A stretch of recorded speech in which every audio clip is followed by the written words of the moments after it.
23 ABC's Alyssa Flores has more on what's between the lines of Arvin ballots this election. Alyssa? Yeah, Tim, with 3 of Arvin's council seats up for grabs, this could mean a whole new direction for the city that has made big changes this year alone, cracking down on oil and gas and inviting marijuana cultivation in. We are open to new ideas. We are eager. In the last year, the city of Arvin straying away from the status quo.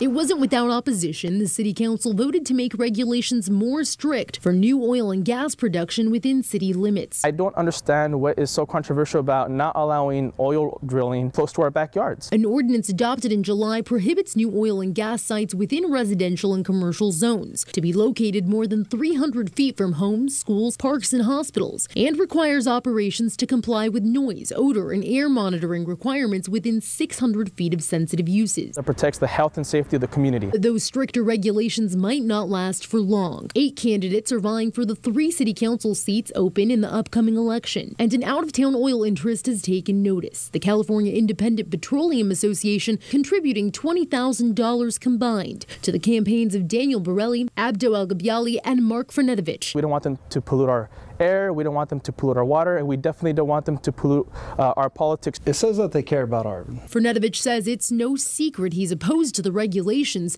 and in support of oil production.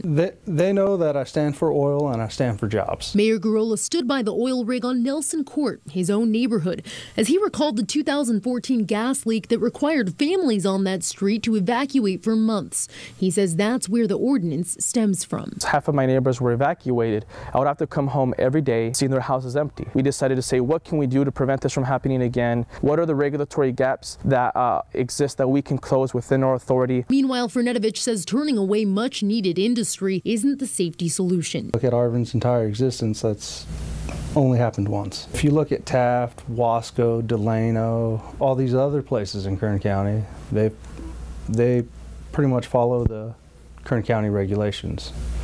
And they don't have an issue. In fact, Fernetovich says as he's knocked on doors, he's heard what he calls entirely different concerns. Every door I've gone to, they are pro-oil and they're against drugs. This year, Arvin voting to legalize commercial recreational marijuana cultivation. City officials hopeful that will be a new avenue for revenue for the city and one less dependent on oil. Getting rid of oil and bringing in marijuana. And everyone that I talk to, they're complete opposite about that. As the city works its way out of a deficit, the candidates and the mayor agree Arvin's fiscal challenges will be the focus in the future. But what's uncertain is what industry will help them get there. We can have protections for the health of the community and be pro-business and pro-economic development.